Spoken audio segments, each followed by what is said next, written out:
જય શ્રી કૃષ્ણ દર્શક મિત્રો, મારી યુટ્યુબ ચેનલ અમૃતવાણીમાં આપ સૌનું હાર્દિક સ્વાગત છે। આજે આપણે આ વિડીયોમાં સાંભળીશું શ્રાવણ માસનું મહાત્મ્ય। જો આપને મારો વિડીયો પસંદ આવે તો ચેનલને લાઈક, શેર અને સબસ્ક્રાઇબ કરો, જેથી નવા આવનારા વિડીયોના નોટિફિકેશન તમને મળતા રહે અને મારા વિડીયો આપ સુધી તુરંત પહોંચી શકે। હિન્દુ ધર્મમાં શ્રાવણ મહિનાનું ખાસ મહત્વ છે। આ મહિનો પવિત્ર માનવામાં આવે છે। તો આવો જાણીએ કે હિન્દુ ધર્મમાં શ્રાવણ મહિનાનું કેમ મહત્વ છે। શ્રાવણ મહિનો ભગવાન શિવજીને સમર્પિત છે। ભગવાન ભોળાનાથને આ મહિનો અતિ પ્રિય છે। આ મહિનામાં શિવજીને પ્રસન્ન કરવા માટે શિવ ભક્તો ઉપવાસ રાખે છે અને વિધિવત પૂજા અર્ચના કરે છે। હિન્દુ ધર્મમાં શ્રાવણ મહિનાનું ખાસ મહત્વ છે। શ્રાવણ મહિનામાં ભગવાન શિવજીની પૂજા આરાધનાનું વિશેષ વિધાન છે।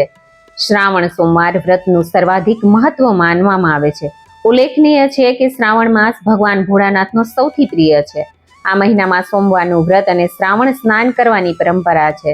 શ્રાવણ માસમાં બેલપત્રથી ભગવાન શિવજીની પૂજા કરવામાં આવે છે અને તેમને જળ અભિષેક કરવું ખૂબ જ ફળદાયી માનવામાં આવે છે। શિવ પુરાણ અનુસાર જે કોઈ વ્યક્તિ આ મહિનામાં સોમવારનું વ્રત કરે છે, ભગવાન શિવ તેમની સમસ્ત મનોકામના પૂર્ણ કરે છે। શ્રાવણ મહિનામાં લાખો શ્રદ્ધાળુઓ જ્યોતિર્લિંગના દર્શન માટે હરિદ્વાર, કાશી, ઉજ્જૈન, નાસિક સહિત ભારતમાં અનેક ધાર્મિક સ્થળો ઉપર જાય છે। શ્રાવણ મહિનાનો પ્રકૃતિ સાથે ઊંડો સંબંધ છે, કારણ કે આ મહિનામાં વર્ષા ઋતુ હોવાને કારણે સંપૂર્ણ ધરતી વરસાદથી હરીભરી થઈ જાય છે। ગ્રીષ્મ ઋતુ બાદ આ મહિનામાં વરસાદ થવાથી માનવ સમુદાયને મોટી રાહત મળે છે। આ ઉપરાંત શ્રાવણ મહિનામાં અનેક પર્વ પણ ઉજવવામાં આવે છે। શ્રાવણના પવિત્ર મહિનામાં શિવ ભક્તો દ્વારા કાવડ યાત્રાનું આયોજન કરવામાં આવે છે। આ યાત્રા દરમિયાન લાખો શિવ ભક્તો દેવભૂમિ ઉત્તરાખંડમાં સ્થિત શિવનગરી હરિદ્વાર અને ગંગોત્રી ધામની યાત્રા કરે છે। તેઓ આ તીર્થ સ્થળોથી ગંગાજળ ભરીને કાવડને પોતાના ખભા ઉપર રાખીને પગપાળા થકી લાવે છે। બાદમાં આ ગંગાજળ શિવજીને ચડાવવામાં આવે છે। પૌરાણિક માન્યતા અનુસાર કહેવામાં આવે છે કે દેવતાઓ અને અસુરો વચ્ચે સમુદ્ર મંથન થઈ રહ્યું હતું, ત્યારે આ મંથનમાંથી 14 રત્નો નીકળ્યા હતા। એ રત્નોમાં એક હળાહળ વિષ પણ હતું, જેનાથી સૃષ્ટિ નષ્ટ થવાનો ભય હતો। ત્યારે સૃષ્ટિની રક્ષા કરવા માટે ભગવાન શિવે તે વિષ પીને પોતાના ગળામાં ધારણ કરી લીધું હતું। ઝેરના પ્રભાવથી મહાદેવનો કંઠ નીલો એટલે કે વાદળી થયો હતો, જેના કારણે તેમનું નામ નીલકંઠ પડ્યું હતું। રાવણ શિવનો સાચો ભક્ત હતો। રાવણ કાવડમાં ગંગાજળ લઈને ગયા હતા અને આ ગંગાજળથી શિવલિંગ ઉપર અભિષેક કર્યો હતો। ત્યારબાદ ભગવાન શિવને આ વિષમાંથી મુક્તિ મળી હતી। શ્રાવણના પવિત્ર મહિનામાં ભક્તો દ્વારા 3 પ્રકારના વ્રત રાખવામાં આવે છે, જેમ કે શ્રાવણ સોમવાર, 16 સોમવાર વ્રત અને પ્રદોષ વ્રત। શ્રાવણનું જ્યોતિષનું વિશેષ મહત્વ રહ્યું છે। શ્રાવણ માસમાં પ્રારંભમાં સૂર્ય રાશિ પરિવર્તન કરે છે અને સૂર્ય ગોચરથી દરેક 12 રાશિઓને અસર કરે છે। શ્રાવણ માસ શિવજીની સાથે માતા પાર્વતીને પણ સમર્પિત છે। ભક્ત શ્રાવણ મહિનામાં સાચા મનથી અને સંપૂર્ણ શ્રદ્ધાની સાથે મહાદેવનું વ્રત ધારણ કરે છે અને તેમને શિવના આશીર્વાદ અવશ્ય પ્રાપ્ત થાય છે। વિવાહિત મહિલાઓ અને વૈવાહિક જીવનને સુખમય બનાવવા માટે અને અવિવાહિત મહિલાઓ સારા પતિ માટે શ્રાવણમાં શિવજીનું વ્રત રાખે છે। ચાતુર્માસ દરમિયાન યોગીઓ, સંન્યાસીઓ આરાધના કરે છે। આ મહિનામાં કરેલું શિવ પૂજન, ધર્મ, કર્મ, પૂજાપાઠ, દાનનું વિશેષ મહત્વ અને અધિક પુણ્ય આપનાર મનાય છે। અષાઢની દેવપોઢી એકાદશીથી ભગવાન વિષ્ણુ 4 મહિના યોગ નિંદ્રામાં પોઢી જાય છે, આથી તેને ચાતુર્માસ કહે છે। આ 4 મહિના સૃષ્ટિનું સંચાલન મહાદેવજીના શિરે હોય છે। ચાતુર્માસ દરમિયાન યોગીઓ, સંન્યાસીઓ 4 માસ માટે એક જ જગ્યાએ નિવાસ કરી તપશ્ચર્યા અને આરાધન કરે છે। સ્કંદ પુરાણ આદિ શાસ્ત્રોમાં શ્રાવણ માસને અધિક મહત્વ અપાયું છે। ભગવાન શિવ સનત કુમારોને શ્રાવણ માસ વિશે વર્ણવતા કહે છે કે શ્રાવણ માસનું મહાત્મ્ય સેંકડો વર્ષોમાં પણ વર્ણવી શકાય તેમ નથી। મારી પ્રિયા સતીએ જ્યારે દક્ષ પ્રજાપતિના યજ્ઞમાં પોતાના શરીરની આહુતિ આપી, ત્યારબાદ હિમાલયની કન્યા થઈને શ્રાવણ માસનું સેવન કર્યું અને મને પ્રાપ્ત કર્યો, એટલે મને આ માસ ખૂબ જ પ્રિય છે। બીજું કારણ એ છે કે આ મહિનાની કૃષ્ણ અષ્ટમીએ શ્રી હરિ વિષ્ણુ દેવકીના ગર્ભમાંથી પ્રાદુર્ભૂત થયા હતા, આથી આ માસની કૃષ્ણ અષ્ટમી મને અધિક પ્રિય છે। આથી શ્રાવણ માસ મને અધિક પ્રિય માનીને મારું અને કેશવનું પૂજન કરવું, આર્ત, જિજ્ઞાસુ, અર્થી અને મુમુક્ષુ આ 4 પ્રકારના લોકોને પોતાની અભિષ્ટ અભિલાષાથી શ્રાવણ માસ સેવન કરવા યોગ્ય છે। ભગવાન શિવના આશીર્વાદ મેળવવા માટે ભક્તો ઉપવાસ રાખશે અને ધાર્મિક વિધિઓ કરશે. શ્રાવણ મહિનો હિન્દુ ધર્મમાં સૌથી શુભ મહિનાઓમાંનો એક છે. ભક્તો શાંતિ, સમૃદ્ધિ અને ખુશી માટે ભગવાન શિવની પૂજા કરે છે અને તેમના આશીર્વાદ મેળવે છે. તેઓ ભગવાન શિવને સમર્પિત મંદિરોમાં પૂજા કરવા અને તેમના આશીર્વાદ મેળવવા માટે પ્રસાદ ચડાવવા જાય છે.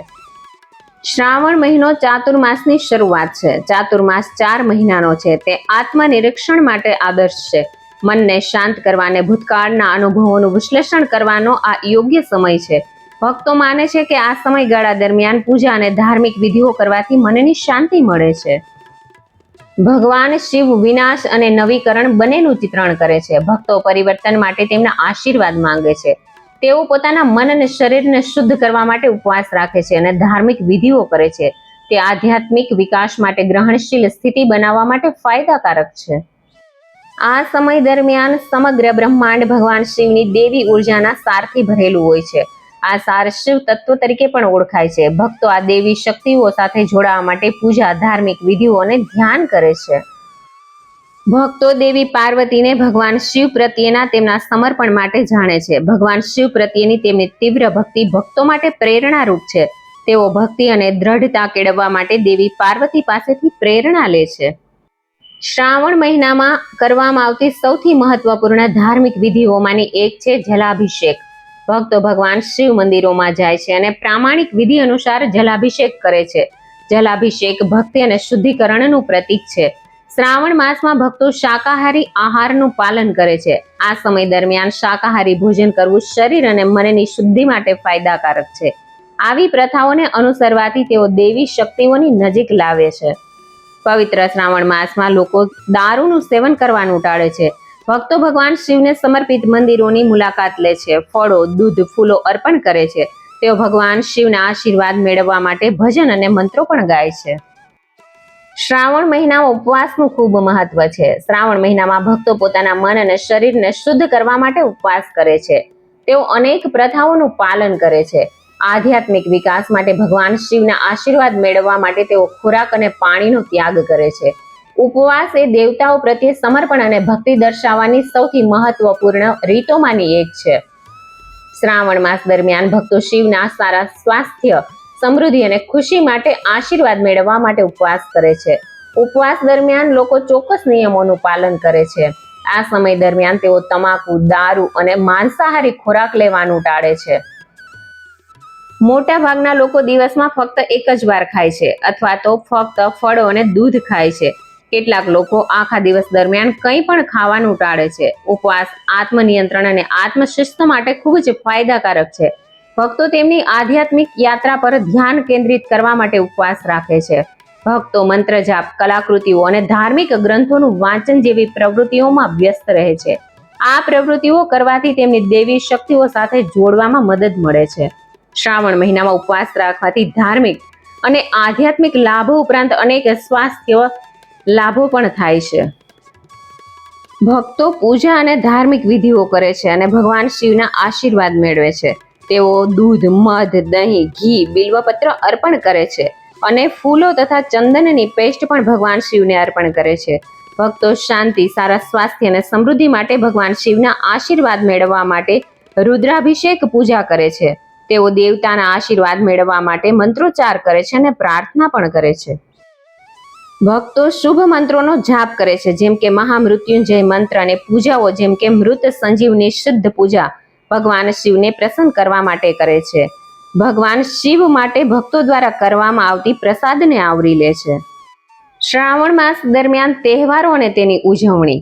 નાગપંચમી. નાગપંચમી એ હિન્દુ ધર્મનો સૌથી મહત્વપૂર્ણ તહેવારોમાંનો એક છે. શ્રાવણ માસના શુક્લ પક્ષની 5મના દિવસે ભક્તો નાગપંચમી ઉજવે છે. ભક્તો મંદિરોની મુલાકાત લે છે. હિન્દુ ધર્મમાં સાપનું વિશેષ સ્થાન છે. આ દિવસે ઉપવાસ રાખે છે અને ઉજવણી કરવા સાપની પૂજા કરે છે. ભક્તો ભગવાન સાપની પ્રાર્થના કરે છે અને રક્ષણ અને સારા સ્વાસ્થ્ય માટે તેમના આશીર્વાદ માંગે છે. તેઓ માને છે કે તેઓ સાપ દેવતાઓની પૂજા કરીને દુષ્ટ શક્તિઓને દૂર કરી શકે છે અને સારા નસીબને આકર્ષિત કરી શકે છે. રક્ષાબંધન. રક્ષાબંધન એ હિન્દુ ધર્મનો સૌથી મહત્વપૂર્ણ તહેવારોમાંનો એક છે. શ્રાવણ માસની પૂર્ણિમાના દિવસે ભક્તો રક્ષાબંધનની ઉજવણી કરે છે. રાખી એ સંરક્ષણ અને સંભાળનું પ્રતીક છે. બહેનો પવિત્ર દોરો બાંધે છે તેમના ભાઈના કાંડા પર. લોકો ભાઈ બહેન વચ્ચેના બંધનને મજબૂત બનાવવા માટે રાખડીની ઉજવણી કરે છે. શ્રાવણ મહિનામાં પૂજા અને ધાર્મિક વિધિઓ કરવાથી સકારાત્મક ઉર્જા પણ ઉત્પન્ન કરે છે. આ ધાર્મિક વિધિઓ દરમિયાન ઉત્પન્ન થતી સકારાત્મક ઉર્જા મન અને શરીરની શુદ્ધિમાં ફાયદાકારક છે. ભગવાન શિવને પ્રસન્ન કરવા માટે ભક્તો દૂધ, ફળો, પવિત્ર જળ જેવી પૂજાની વસ્તુઓ અર્પણ કરે છે. આ અર્પણો પવિત્રતા, ભક્તિ અને ભગવાન શિવનું સમર્પણનું પ્રતીક છે. ભક્તો આ વસ્તુઓને પ્રામાણિકતા અને ભક્તિ સાથે અર્પણ કરીને ભગવાન શિવ સાથે દેવી જોડાણનો અનુભવ કરી શકે છે. પાર્થિવ શિવલિંગની પૂજાનું ફળ. પાર્થિવ પૂજન કઈ રીતે કરવું? પૂજન કરતા પહેલા પાર્થિવ લિંગનું નિર્માણ કરવું જોઈએ. તેના માટે માટી, ગાયનું ગોબર, ગોળ, માખણ અને ભસ્મ મિક્સ કરીને શિવલિંગ બનાવો. શિવલિંગ નિર્માણમાં આ વાતનું ધ્યાન રાખો કે શિવલિંગ 12 આંગળીઓથી ઊંચું હોવું જોઈએ નહીં, અને 12 આંગળીથી ઊંચું શિવલિંગ હશે તો પૂજનનું પુણ્ય ફળ મળતું નથી. શ્રાવણ મહિનાને શિવજીનો મહિનો માનવામાં આવે છે. આ મહિનામાં આવતા સોમવારનું ખૂબ મહત્વ છે. શ્રાવણનો પહેલો સોમવાર 28 જુલાઈના રોજ છે. એટલે આ દિવસે પાર્થિવ લિંગ બનાવીને શિવ પૂજન કરવાથી વિશેષ પુણ્ય મળે છે. શિવ પુરાણમાં પાર્થિવ શિવલિંગ પૂજાનું મહત્વ ઉલ્લેખવામાં આવ્યું છે. કુષ્માંડ ઋષિના પુત્ર મંડપે પાર્થિવ પૂજન શરૂ કર્યું હતું. ભગવાન શ્રી રામે પણ લંકા ઉપર વિજય પ્રાપ્ત કરવા માટે રાવણ સાથે યુદ્ધ કરતા પહેલા પાર્થિવ શિવલિંગની પૂજા કરી હતી.